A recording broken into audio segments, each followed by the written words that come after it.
What is going on, everybody, man? King Recon here.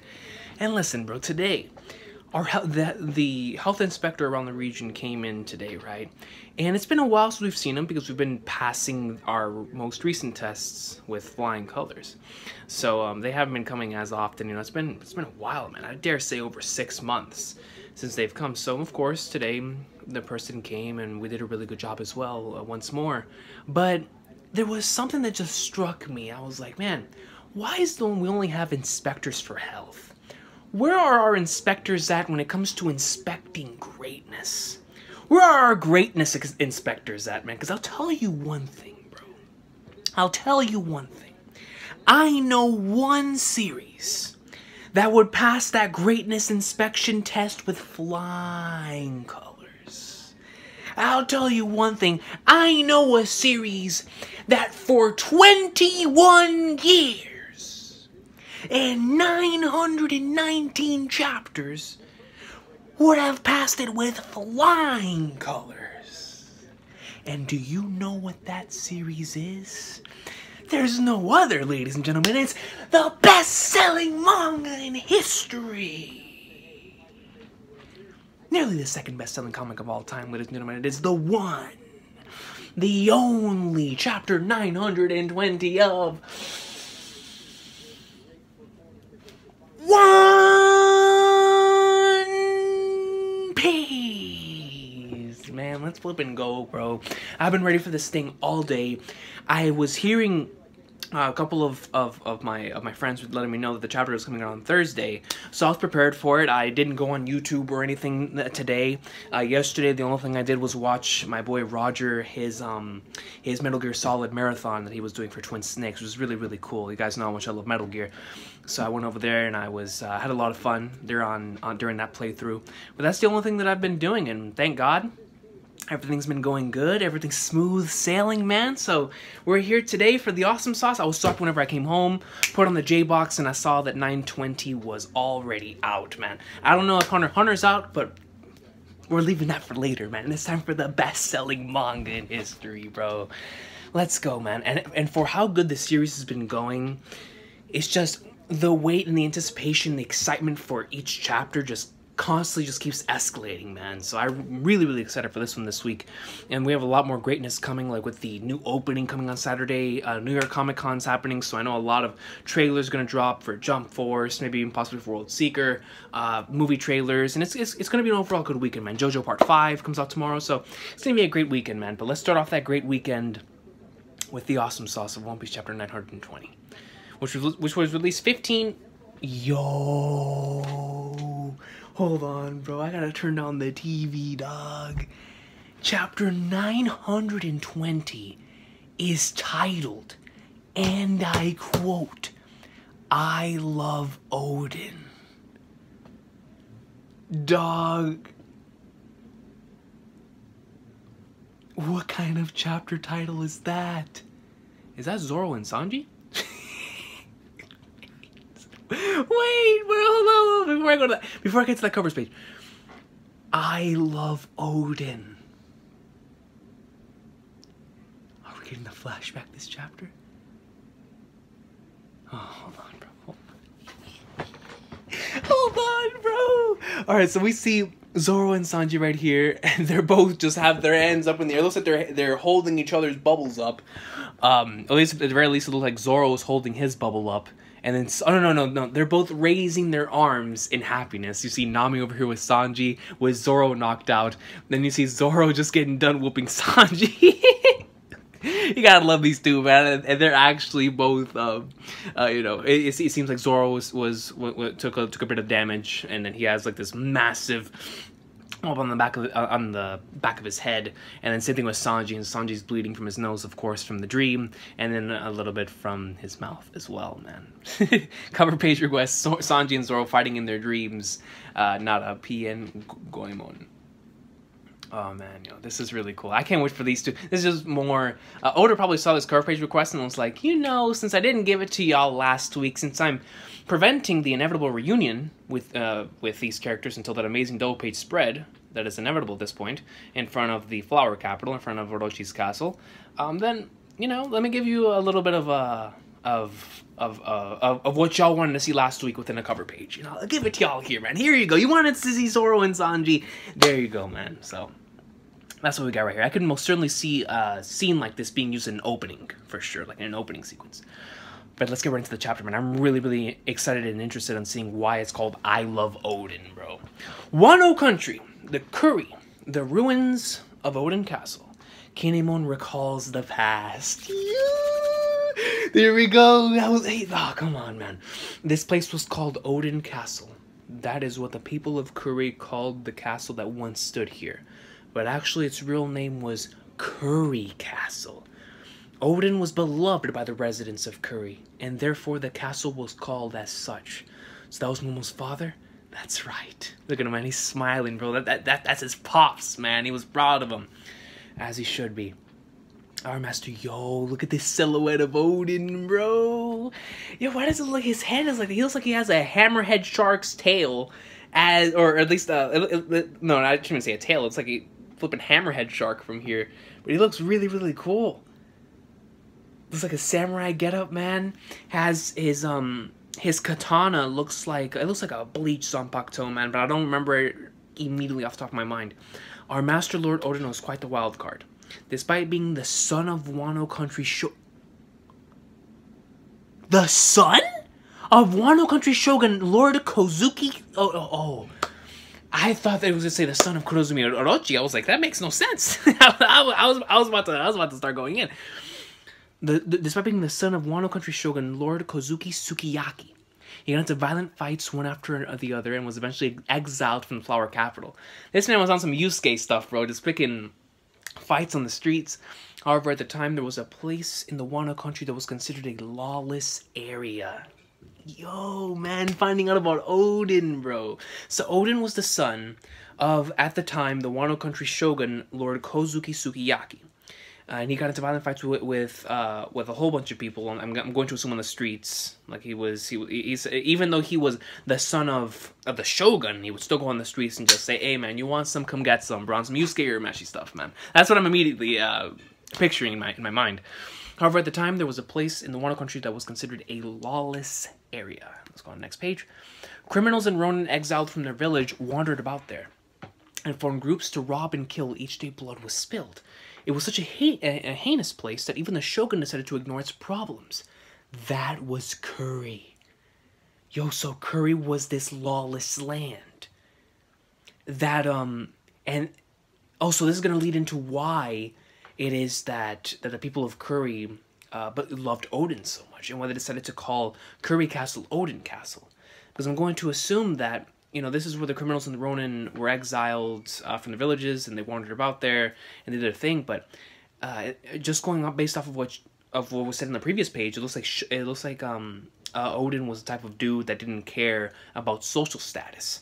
He considered everyone from the highest of the shogun to someone that almost has no money, is probably starving to death, equal, because we're all humans. And I think that is what I'm gathering from here, just from the subtext of these couple of pages. It was such a heinous place that even the shogun decided to ignore its problems. That was Curry. So that the current shogun at that time, his father, was the one ignoring the problems. And then it says, the young Lord Odin went to that Curry of all places and started a huge fight with a man known as Ashura Doji. This dude is huge! This man looks like he has Jubei's hair, but the way that his design looks like, you guys remember back in Post Denny's lobby, whenever we got to see our first sighting of Kaido, and he looked mad weird. That's what I'm thinking of right here. That's the very first thought that comes to mind is this silhouette. You see the teeth and you see the hair. It reminds me of Jubei for some odd reason, but regardless, I really like the little cape that's going on back there too. So the young Lord Odin went to that Curry of all places and started a huge fight with a man known as Ashura Doji, bro, who was considered the most dangerous man out of all the evildoers in this land. And in the end, Lord Odin defeated him. Shortly afterwards, he rounded up the ruffians in this land and raised them from their pitiful bad deeds. He forced them to learn how to be workers, as it is a necessity for the construction of this town and castle. And then he went on to build a paradise farm for the sake of everyone, and created a free and lively village where the sounds of laughter would not stop. Man, dude, that's even further beyond what I expected. So he forced them to learn how to function. Like he said, screw this place of just being a whole bunch of people that are just constantly robbing and killing and all that stuff. I'm gonna show these guys how to live. You know, let's do something here, man. As it was a necessity for the construction of the town and the castle, he built a paradise farm for the sake of everyone and created a free and lively village where the sounds of laughter would not stop, man. So the complete opposite of what we saw earlier. After some time, Shogun Sukiyaki heard of his deeds. It was then that he was bestowed the title of the Daimyo of Curry at the young age of 20. It was a monumental achievement for Lord Odin. So that's where the Daimyo of Curry title comes from. That is really cool. So let's go on to the next page. He created rivers and wharfs. He connected villages and people together. Lord Odin had a habit of saying it's one thing. It's too cramped here. It's too cramped here. Jeez, those guys. A flipping Zoro, man. Where is this man at, dog? Wonder where they wander off to. Yo, man, Zoro's design is so sick in this arc, man. It looks like he's staring off into what appears to be... Is he at one of the factories? I'm amazed that they could get lost even while I was riding on that Komainu. Oh, it's a wharf. Maybe I should catch a ride. Oh my. Yeah, who's Zoro about to run into? Flipping flag nerds, man. Who's Zoro about to run into out here, coach? Because those are clearly the pollution factories, man. Oh, flag nerds. But regardless, let me go back. I want to talk about Odin real fast, man. Yo, Odin seemed like a really, really awesome dude. Because just based off of just that right there, from what I can gather, he really did seem like the type of individual, like I said before, that not only was very optimistic, but he saw the good in the situation at hand. Like, he made the best out of that bad situation. He saw these people, he saw their potential, and decided, you know what? Let's make something great out of this. Let's make this a place to where it would benefit the entirety of Wano as a whole. You know, and that's really, really cool. That right there is it's pretty inspirational whenever you think about it, because, you know, naturally we always look upon certain situations like that, for instance, and then we'll just ignore it, and the same with the Shogun did. When in actuality, if you can actually go over there and just attempt to talk and try to make the best of the situation, who knows what kind of benefits could come out of it, man. So that's really, really nice. I love that page. So let's see where Zoro's going. And then we skip. Yo, is that Inarashi? Wait, bro, and he's rocking the straw. My boy's out here rocking it, bro. Look at my boy Inarashi. Yo, I just pulled his legend card on One Piece Treasure Cruise. You know how hyped I was when I pulled that card, man? I pulled him, the legend Sabo Lucy in the same pull. I mean, I was barking out, man. But my boy Inarashi, that was the last thing I expected to see whenever I pull over to the next page. So this man Zoro found a wharf, and it looks like he's in front of one of the factories. But here we see Inarashi looking out towards a beach. Wano country curry on a certain beach. For Lord Odin, the Wano country was a little bit too cramped. How nostalgic. Now remember that this is that beach. We drifted to this land, and we were referred to as the talking cat and the talking dog. The talking cat and the talking dog. Everybody here feared us. All of them except for Lord Odin, man. So Odin did not only see people as equals, but he saw even the animals, man. He saw everything as equals, as individuals, or as things that could work together to create something better. Man, dude, and you see him over there, man. You see the squad. You all should be ashamed. Being afraid of those who look different only highlights your ignorance. He was indeed our... Yo! Being afraid of those who look different only highlights your ignorance, bro! I gotta save that panel! That's a sick line! Dude, this man Odin is already starting to seem like a godly character. You all should be ashamed. Being afraid of those who look different only highlights your ignorance, bro. Yo, that's an incredible line, man. And then you get to see a young Nekomushi and a young Inarashi, dog. He was indeed our savior and was indeed a true hero, and more than anything, he was indeed our lord and master. And we get a double page spread. Whitebeard was charmed and Roger was captivated by that samurai of the Wano country, bro. Yo!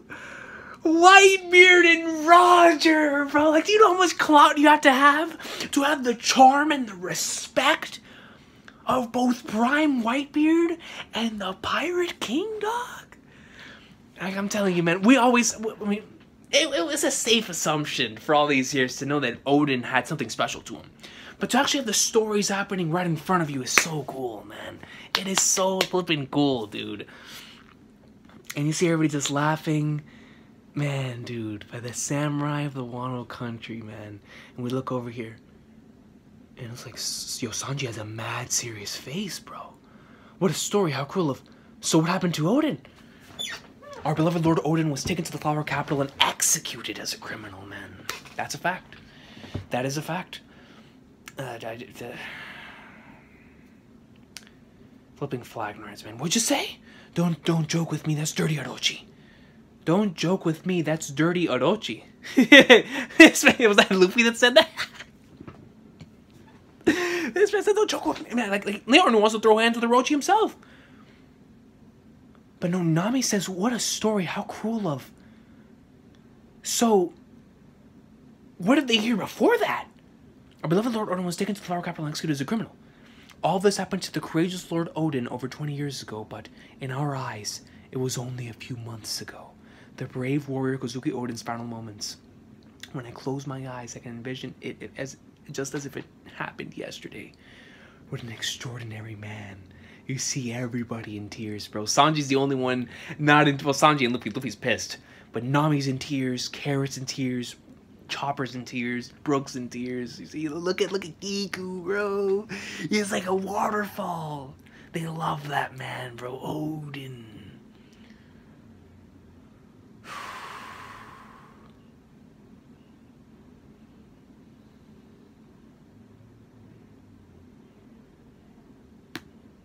It's pretty impressive that you guys were able to escape safely from such a crappy situation. Yes, but at that point, no one was on our side anymore. In desperation, we escaped with all our strength and left the execution site to head to Odin Castle. On our way there, Nekomushi and Narashi started to argue it out. They were caught by Orochi's subordinates, and we believed their lives to be forfeit. But at that point, it did not matter who died, we absolutely needed to get to Odin Castle. Orochi, who orchestrated the downfall of the Kozuki clan, would surely target Lord Momonosuke's life next, of course. However, Kaido went disappeared. Look at Kaido! However, Kaido anticipated our plan, and the castle was set ablaze before we could even reach it. And we see it right here, man. We see what appears to be Kiku, freaking Konjuro, Kinemon, Raizo, and then on the left, it looks like that could be someone with a hat. I'm going to assume it's like Nekomushi and Narashi. But, however, Kaido anticipated the castle was set ablaze before we could even reach it, bro. And you see Kaido, you see the castle itself burning on fire, and then you see a whole bunch of...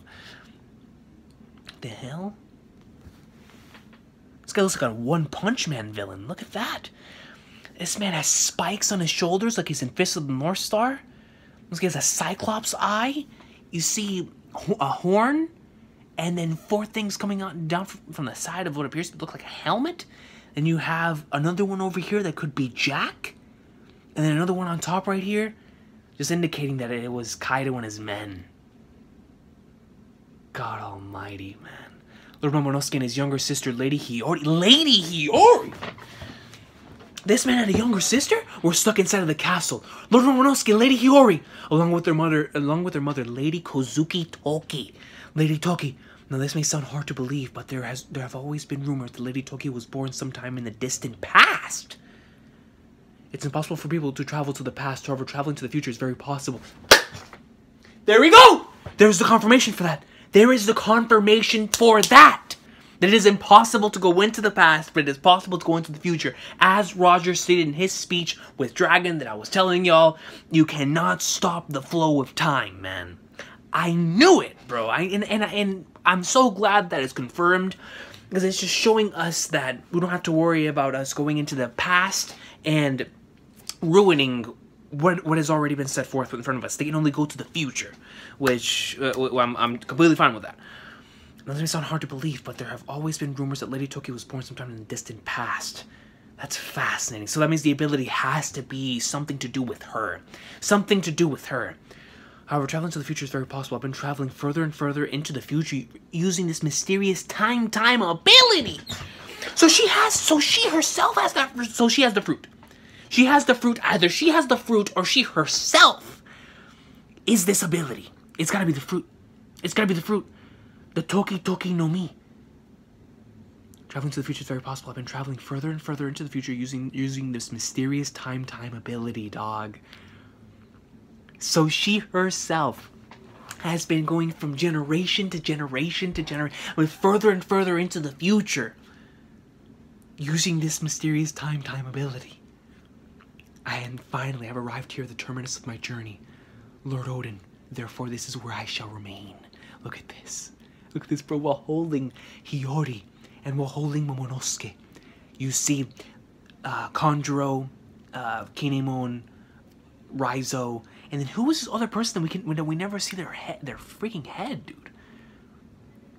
That can it be Nekomashi Narashi? I'm not sure. It might be somebody we haven't seen yet. But regardless, they bow in front of her while she makes a speech. Yo, I'm still stuck. Like I'm trying to process all this information right now, bro. I'm I'm still stuck on the fruit, bro. Toki no Mi. The time ability. It's possible for people to travel to the past. However, traveling in the future is very possible. And been traveling, hurt she herself.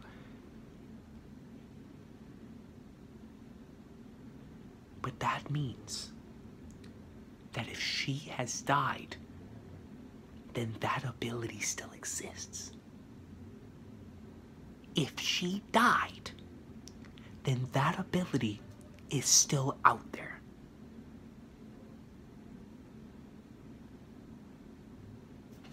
Let's continue the chapter, man. Let's continue the chapter. Could we stop it? Oh man, if traveling into the future is truly possible, then we will definitely fulfill Lord Odin's wishes. We will definitely take down Orochi and Kaido and open up this country's borders. And you see a smile coming from Toki. I'm leaving Momonosuke in your care. Thud. And that's it. What just... Is this a dream? Where are we? Where is the castle? What about the fire? What about Lady Toki? What about Lady Hiyori? Yo. No time stasis, no nothing. Straight up. To the future you go. 20 years from this point. In an instant. Like a 10-year bazooka. And they arrive in the ruins of Odin Castle. So it's incredible because the last time they were here, they saw what was going on. Like they saw everything going down. And then immediately, when that happens, now they're in the present. Flipping flag nards, man.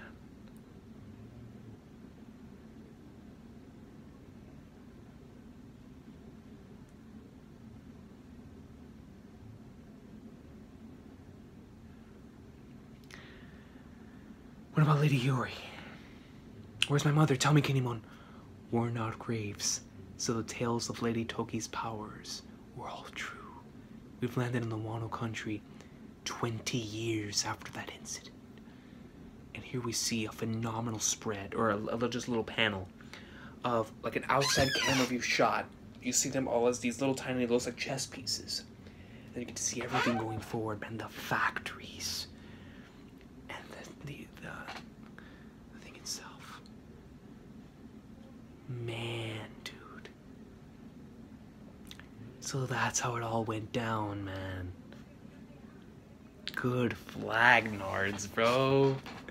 Yo, that's crazy. But the fact that I'm telling you, bro, that fruit is still out there. Good God, man. Alright, let's continue. We were truly in an unknown world. We traveled around the Wano country in order to better understand its current state. There were factories lined up row by row, countless smoke streams rising into the air, undrinkable water and rations controlled by those in power. The daimyo and village gone, and the vast wasteland the Gozuki name was scorned. We realized that this was no longer the Wano country we once knew. We thought we would be unable to find people to fight alongside us, but we were wrong. You are Lord Momonosuke. No, you are Lord Kozuki Momonosuke, is that correct? I am Jubei of the Kiba, former retainer of the Shogun. 20 years. I have been waiting for 20 years. Yo, that just gave me goosebumps, bro. I believed Lady Toki's words and waited here for this day. My mother? Lady Toki's last words indicated that the Kozuki family would rise again in 20 years. I had my doubts, and as to give proof to such words, I searched for the remains of the 9 red scabbards, and was unable to find them. If there was a 1 in a million chance, we had hoped that you would appear 20 years from that day. Yo, these look like those same dudes from the little panels that we saw in the Curry flashback. I know because I recognized the bald dude. Right here on the left. If you are willing to lead the fight against Orochi, then we will stand by your side and fight when the time comes. No matter where we are or what we are doing, we all have tattoos of the mark of the moon on our ankles, and we shall wait for your command. The mark of the moon, bro. After all the theories that I've heard, man, that's fascinating. Unbelievable. Even though 20 years have passed, we still have allies we can count on. We must gather together in secret. Nobody can know of what we are planning. We shall do our utmost. We entrusted Kiku with gathering intel on the enemies, and as far as you already know, set out to recruit allies. Leaving the country is also a crime. As we were leaving, they spotted us and began to pursue us. Because none of us had any navigational skills on our way to Zou, we immediately shipwrecked and lost our vessel. There we parted with Raizo. Let us meet on Zou. Ah, okay. Barely escaping with our lives, we ended up drifting to Dressrosa. There we were chased by Doflamingo, who was working with Kaido in the process of trying to catch up to Lord Momonosuke, who had accidentally boarded a mysterious ship. We parted with Conjuro there. Don't worry about me, save yourselves. And when we arrived at Punk Hazard, Caesar, another one of Kaido's pawns, was there. I was dismantled by the Law Dono, who is now our ally. It was a truly desperate situation. And that is where I met all of you. Yo, man. I would have never thought that when I was reading those chapters in the beginning of Punk Hazard, that they were that important to leading back to this very moment, man. You know what I mean? And I feel like I say that a lot when it comes to this series, when it comes to situations like this, where we see a flashback of what happened right before a certain incident happened and how it all led to that very moment. And everything just makes so much sense after that, you know? And that's how I feel right now. Who is it? Hey, this thing can talk. Oh, it's not to your liking? I love it! those chapters were hilarious, man. Thinking back on it, we went through crisis after crisis, but it was absolutely a blessing to meet all of you. Even though Orochi's troops know our names, we are saved by the fact that they do not truly believe of our presence. They think that we are ghosts. Thanks to that, we haven't been put on any wanted posters, and have been able to re-enter the country without anyone suspecting a thing. Even I didn't realize it, and I'm one of your allies. So that was my fault. Hey, stop flirting! The most important part of this plan is not to be exposed. Okay, got it. Our current forces are the Straw Hat crew, led by Luffy Dono, the Heart Pirates, led by Law Dono, and 2 groups from the Ming tribe, the Musketeers, led by Inarashi, and the Guardians, led by Nekomamushi, bro. Yo, just by that by itself, that's GOAT, man. As well as the Samurai we have recruited with the will to rebel. And you already know, man. Nekomamushi, when Nekomamushi comes here, he's also bringing Marco, bro. I'm fully 100% on board with that. I know what Marco said back in chapter 909, but I still strongly do believe that Marco will be a part of this arc, which is also going to tie in Weevil. But as well as Samurai, we have recruited with the will to rebel. Ideally, our forces would be 5,000 strong. Our forces would need to be 5,000 strong. However, waging a war is not our intention. Our goal is to gather information in complete secrecy and take the commander's head. Bro, that's what they're gonna take. The plan will commence in 2 weeks' time. On the night of the Fire Festival, we will commence the raid on Onigashima.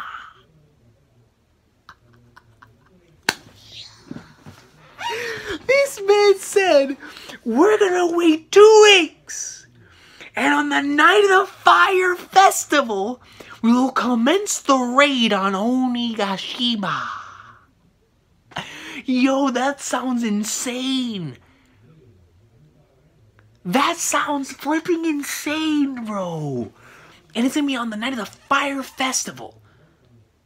The raid on Onigashima. Look at this island, bro. The skull, man, the horns. Where Kaido resides. That is gonna go down in the DMs, man. It's gonna go flipping down. One piece will be on break next week. I don't care, man. It's gonna go down. That's it. That's it for the chapter. What?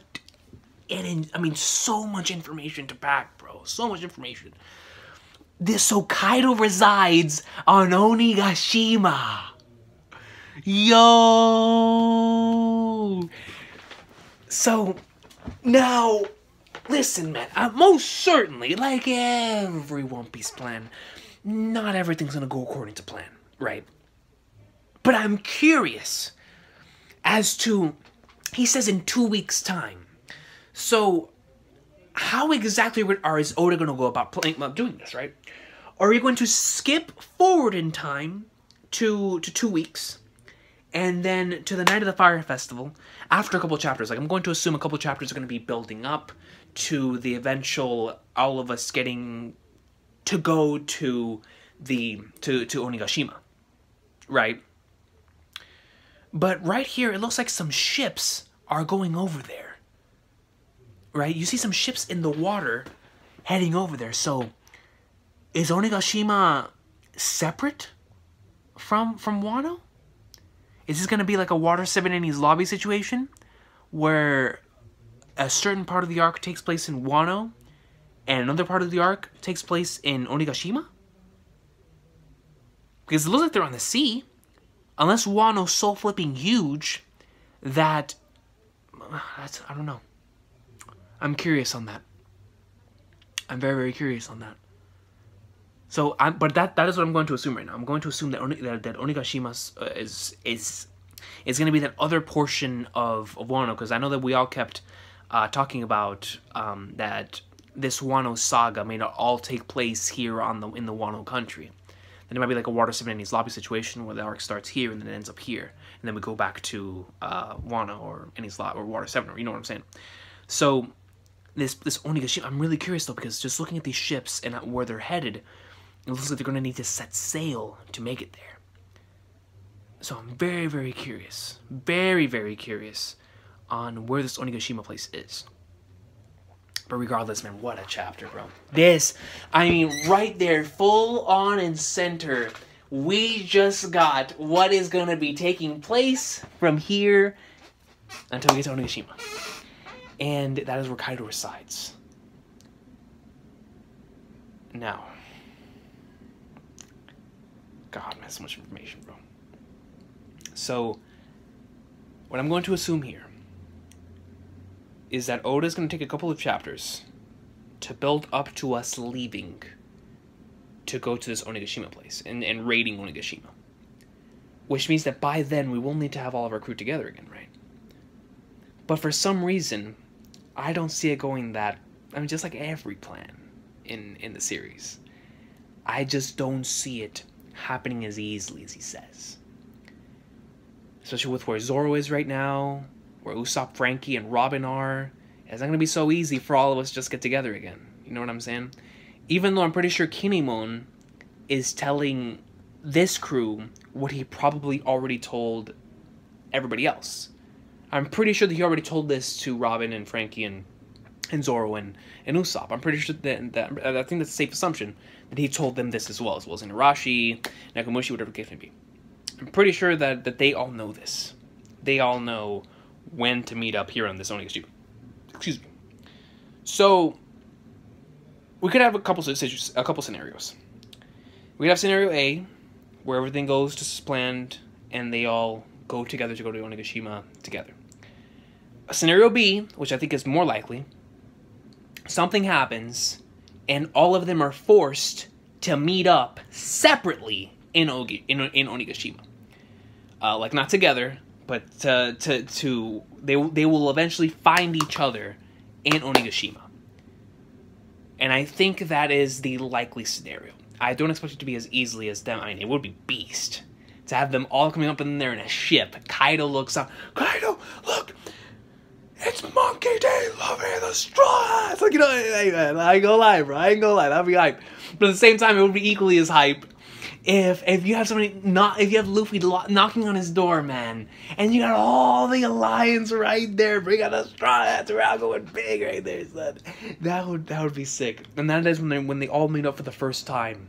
Is whenever they're knocking on Kaido's door, and it's all of them ready to go in there like swimwear, bro. Every single one to go pwn Kaido, bro. Now, of course, since it's taking 2 weeks, it is also a safe assumption that Luffy and company are going to take this time to, unless they go around and start messing around in Wano itself, which is also a huge possibility.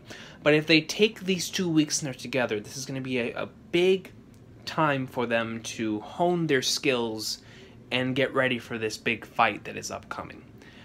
That is something that I would normally say for a lot of series. When somebody says, okay, we're going to go raid this place in 2 weeks, then naturally speaking, that gives you 2 weeks, especially in a battle shonen, to you know, hone your skills, train, and get ready for the upcoming battle. But because it's One Piece, man, I don't see it going that easily. I really don't. I really don't. So instead of like the whole honing the skills part, like I said before, I think some chaos is going to ensue between here and this raid. Where that chaos is, I'm not sure. But this is most certainly not going as smooth as they say, because no plan in One Piece has ever gone as smoothly as they say. So I'm really curious on finding out how all that's gonna go down. God, man, that's just one panel, bro. That's just one panel, man. Let's go back through this again. Good God Almighty, bro. I loved how Kinemon spoke of Odin. I loved how Kinemon spoke of Odin, the legends of Odin, the type of man that Odin was, man. Absolutely beautiful, bro. Ashura Doji, bro. And the fact that we didn't get to see Ashura Doji's full design just shows me that we're going to see Ashura Doji again in the present time, without question. Whenever we don't see a character, that just means them in a silhouette. That means that we're going to see them again with time. So we're going to see Ashura Doji again, without for sure. So right here, we see Zoro right in front of the factories, and he's about to get on a wharf. He's about to get on a wharf. I don't know where man's going. He might be the first one to show up at Kaido's doorstep. Who knows? It might be a return to Sabaody situation where Zoro's the first one to meet up with everyone, right? Or to while he waits for everyone. We're gonna see Inarashi. It was awesome to see Inarashi in this little panel of him talking about him and tearing up over him. This quote was beautiful. Being afraid of those who look different only highlights your ignorance, man. What a panel. And they get to see this beautiful doll page spread. I mean, the art on the faces right here was A1, man. Whitebeard and Roger being captivated and charmed, and just the difference in facial expressions. And of course, getting the revelation to them, which we already knew, that Odin was taking the Flower Capital and executed as a criminal. But we don't know what happened before that, which is why I like what Oda does so well with these type of things. Because we know the context and we know what happened, but it is inevitable at this point that we're going to see the full-on flashback within this arc, and possibly through another person's eyes, in a similar way to where we saw the flashback for how Dressrosa got taken out through like the eyes of the toy soldier and Rebecca. You know what I'm saying? Like both flashbacks eventually coming to connect. And I most certainly see that happening, especially in this case, because we did not get to see Hiyori's design nor Toki's design. So we will most certainly be revisiting that flashback in the future, without question. Without question. So Kaido, of course, sets the thing ablaze, and we even get to see a little bit of a silhouette of a couple of his men. Looks like his top tiers right here. It looks like this could be his 3 calamities, because there's 3 heads. The 3 calamities, I'm going to assume the one on the left is Jack, the one in the middle is another one, and the one on the right is another one, which we, of course, we'll be able to see their full-on designs in the future. And then we get this massive revelation, man. Yo, this right here is huge for me, bro. Because the fact that it's considered this time ability, and that she herself has been traveling forward in time, generation to generation to generation, using that ability. Like she's I don't know if you guys ever read A Wandering Eminent. It's a manga. It's really really good, man. Really, really good. I highly recommend checking it out. But it reminds me of that scenario right there. But with the time ability,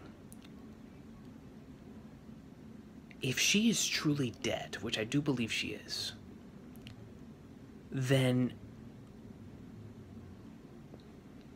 that means that the time fruit is out there, bro. And it exists.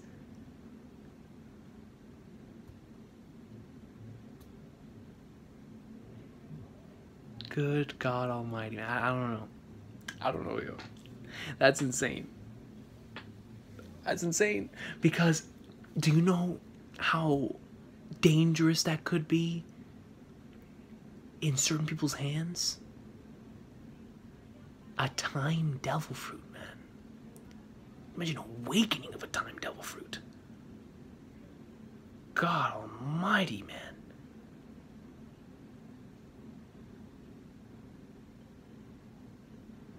Amazing. Amazing. And it says that Lady Toki was born sometime in the distant past. And I'm going to assume by distant past it's gonna connect to the origins of the Kozuki clan. Which of course goes back during the Void Century era. So I'm pretty sure we will be getting that, of course, all of that together in whenever that eventually gets revealed. But Hiyori too, man. Now, I don't know because I'm a bit off on the. I'm a bit off on this part right here. In terms of, is his younger sister also dead? Because we could easily say that they both died right there and were burned alive. But for some reason, I don't think I'm buying that. I don't think I'm buying that Lady Hiyori is dead. So that means that if she is alive, that means that 2 Kozuki heirs still live on. Still live on. So we'll see what happens there, man. We will see what happens there. But I was really happy to see that revelation, and when she said it's impossible for people to travel to the past, it's like basically Oda telling us that that we don't have to worry about us traveling to the past and changing what's already been done in the series. They can only travel to the future. And then actually seeing them arrive here in the ruins of Odin Castle all these years later, it was incredible, bro. Seeing all them come up 20 years after that incident and seeing how everything's happened to where we are today. You know what I'm saying? And we even get to get introduced to some of these characters. And I thought this was really fascinating as well, because this guy right here, this bald dude right here, looks very, very similar to the dude right here on page 4 on top. All these guys right here look like the ones that were fighting constantly in the beginning. So they're obviously very indebted to Odin as well. Wow, man. Greatness. And then the moon, the mark of the moon, man. The mark of the moon. Like I said before, man, with all the theories that I've read on the moon and the importance of it in One Piece, bro. Fascinating stuff. And then, of course, we get to see Kanjuro and Raizo and Kinemon and Momonosuke, how they arrived in their respective places. But man, bro, and then we get to see how big their forces are gonna be whenever they go with just them, man. With just them. And then, clear as day, lets us know that the goal is to gather information on complete secrecy and take the commander's head. And the plan will commence in 2 weeks' time on the night of the Fire Festival, and they will commence the raid on Onigashima, where Kaido resides, man. Yo.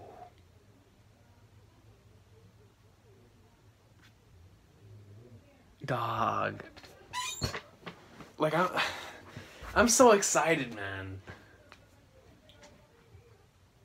And I love how Oda worded it, because now there's so much that can happen between here and then. You know what I'm saying?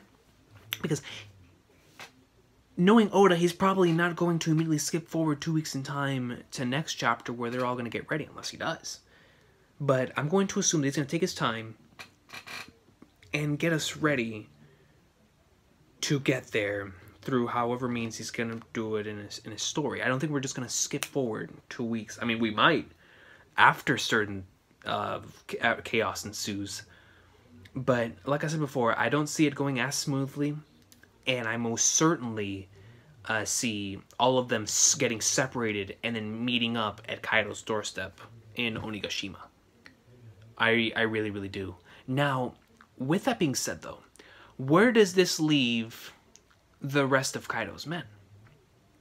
As in, where does this leave the Supernovas? Is X Drake going to be there? Hawkins? We know that Hawkins is going to have to make his way back unless something's going to happen there. Because I just don't believe that everything's going to take place here in this Battle of Onigashima. Unless everybody really, real deal, starts going over there to Onigashima. And then Onigashima itself is a mystery too, because we see these ships heading towards it. So it's like, is this a completely separate place in of itself? Is it a part of Wano? I mean, I don't know. I don't know. It's making me believe that it's not. But regardless, I'm really, really curious on seeing where that's going to go right there. And I just can't wait to see how Oda's going to intertwine all this together, man. And, Wano, bro. This has been built up since podcast, man. Good lord, bro. 6 years, man, to the dot. 6 flipping years, bro. And even longer than, I mean, this storyline has been built up since for 6 years, but even longer than that, man, since 2007 with Thriller Bark, you know. And obviously he's been wanting to write this for a long time, and there's so many ideas that he wants to implement.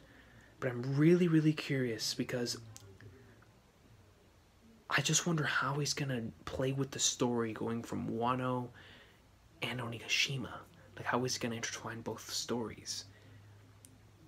Like, what else are we going to do here in Wano that is going to take place there?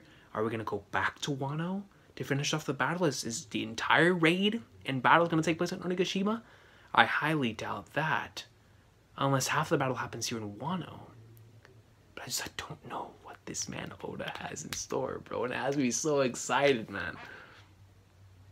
So many theories. I'm so glad that he decided to drop this. That's why I'm not even mad that he's going on break. Because I thought we were going to get it last week. But with this week, it's like I'm perfectly satisfied. But I'm also very, very excited. Because now there's this plan set in store. Now there's this plan that we can look forward to. Now there's something that we know is going to take place. We're just trying to figure out the pieces and how it's going to get there. And of course, it's not going to go as anticipated, because nothing in One Piece ever goes as anticipated. But at the very least, now we have a structure. And we know where we want to go. So, man, dude. Good God. What else is going to happen here? You already know, man. It's One Piece. There's going to be a whole bunch of shocking revelations, other individuals coming into play. I mean, it's not going to come as easily as we anticipated, bro. I mean, look at every other arc, every other major arc. We originally thought there was going to be certain parties there, and then other parties come in and join, bro. It's going to be madness, man. It's just so interesting. This is exciting. It's an exciting time to be. It's an exciting time to be a One Piece fan, man. Without question, even though I basically just did an afterthoughts here, I will try. If I can't do it tomorrow, before the next chapter drops, I want to talk about this chapter again. For sure. This was an excellent chapter, man. So much information to digest. Extremely important information as well. Odin's character, how we got to the place we are right now in the story, what's going to happen here in the future. I mean, very, very interesting stuff, man. So I can't wait to talk about this chapter again, but for right now, guys, I have to get going. So I will see y'all next time. Have an awesome for day. One Piece chapter 920 greatness. Man. Onigashima, bro, where Kaido resides. Kaido!